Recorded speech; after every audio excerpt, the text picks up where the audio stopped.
In 1955, a Looney Tunes short titled One Froggy Evening released in theaters.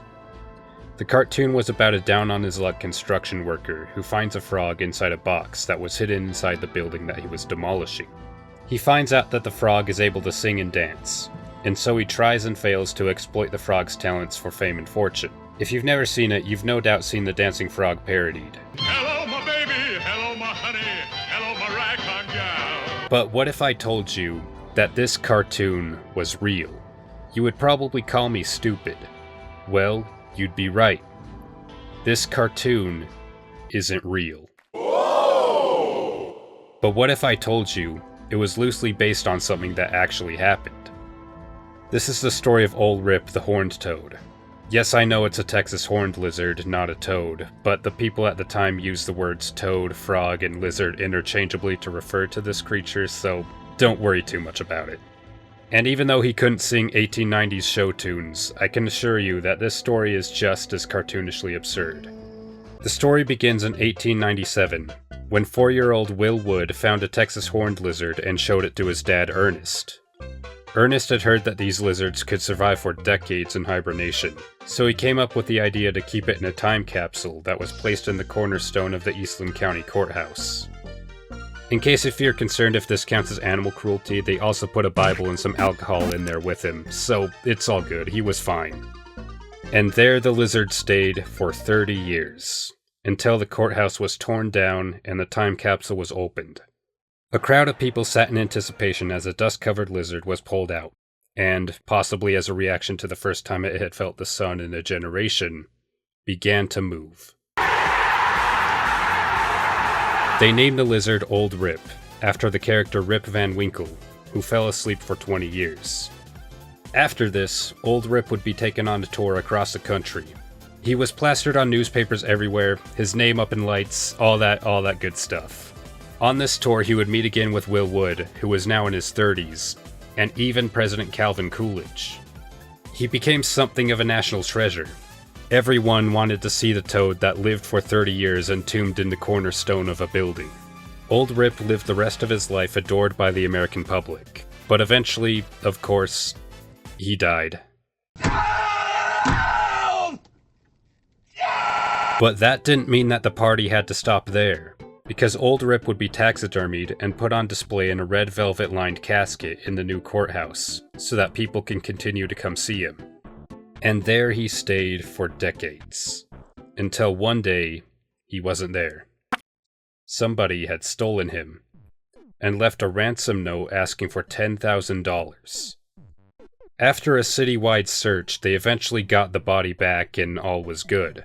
Until a year later, when John Connolly, who was running for governor at the time, visited the courthouse and decided it would be good publicity to get a photo with Old Rip. So he lifted the horny toad up by its hind leg, and as he did, it snapped off. Don't worry, it's fine. It's fine. Just shine him up with some spit and put him back on display good as new. Connolly did still win that election, in case you're wondering. He was in the car with JFK during his assassination, and also got shot. In the leg, funnily enough. But he survived, so it's all good. Anyway, back to the important history. Old Rip stayed in the courthouse for another 10 years. Until one day, he wasn't there. Again. Somebody had stolen him. Again. And newspapers received another note from someone claiming that Old Rip's survival was a hoax, and that they were a part of that hoax. They said that they had swapped the original deceased toad for a live one as a publicity stunt, and demanded that their accomplices also come forward with their confession, even though their confession was anonymous. This wouldn't be the only time that skeptics tried to slander Old Rip, because shortly after the story of his survival swept the nation, a few people over in Dothan, Alabama decided to do a little myth-busting by finding a horned toad of their own and burying it for 6 months. This toad did not survive. So checkmate, Ripheads. What do you have to say for yourself, you fraud? What's next, you're not actually a toad?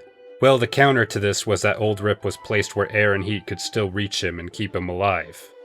But if that isn't enough to quell your cynical mind, Will Wood believed that Rip's survival was a miracle that was brought on by the Bible that he was entombed with.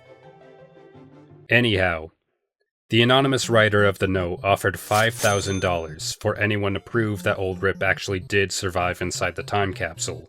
This offer was ignored, and this time the mayor of Eastland would basically ask the public, hey, if you took the frog, could you please, bring it back?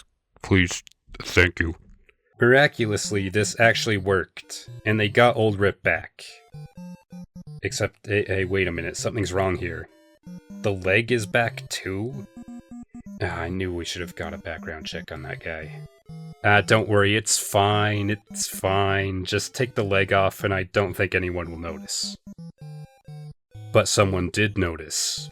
Because 4 years later, yet another note from an anonymous person was sent to newspapers, expressing that they were the one that stole Old Rip, and that they still had the real Old Rip in their possession. The note also offered to pay $10,000 for his return, or for anyone who could prove that the toad in the courthouse was the real Old Rip. Wait, hold on, wait a second. Was this all the same guy? I wish I could say that things escalated from there, and that a ragtag team of mercenaries were assembled to take down the anonymous mastermind and rescue the real Old Rip. But the real story kinda anticlimactically stops there. I guess everyone involved just decided that it really wasn't worth the effort to look into this further, because that note ultimately just led to nothing. So this is my own theory, so take it with a grain of salt, but I think that after the lizard was stolen, either for the first time or the second time, the courthouse just decided to find and put another taxidermied horny toad in its place, because they didn't want to put in the time to find the real one, and it was likely that no one would really notice or care. Nobody except for the thief who sat by seething that no one would meet their demands to prove that the whole time capsule thing was a hoax. I wish we knew for sure, who stole Old Rip and why, and just to know if the real Old Rip is actually in the courthouse or not. Who knows, maybe this video will get far enough out there that the person who has the real Old Rip will see it and come forward with it and just explain themselves. But I'm not gonna hang on to that. So the Old Rip that's in the courthouse today possibly isn't the same lizard that was put in the cornerstone of the old courthouse back in 1897. But his legacy is still alive to this day, as the city of Eastland, Texas holds an annual Rip Fest on the 1st of October with a parade, shows, vendors, a 5K run, and yeah, that's about it. So, some other notes about this story. Old Rip's popularity made horned lizards a popular pet for a time, and the selling of them became somewhat of a lucrative business. Another footnote, because of all the publicity brought on by the event, there were plans to put a second lizard inside the cornerstone of the new courthouse. But this was stopped because of legal action taken by concerned citizens who were worried that the same results might not happen, and that they would basically just be sending an innocent animal to a slow and cruel death for no real reason. I mean, fair, but could you imagine if they went through with it?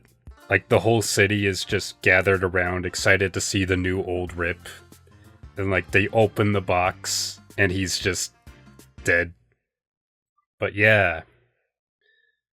Old Rip.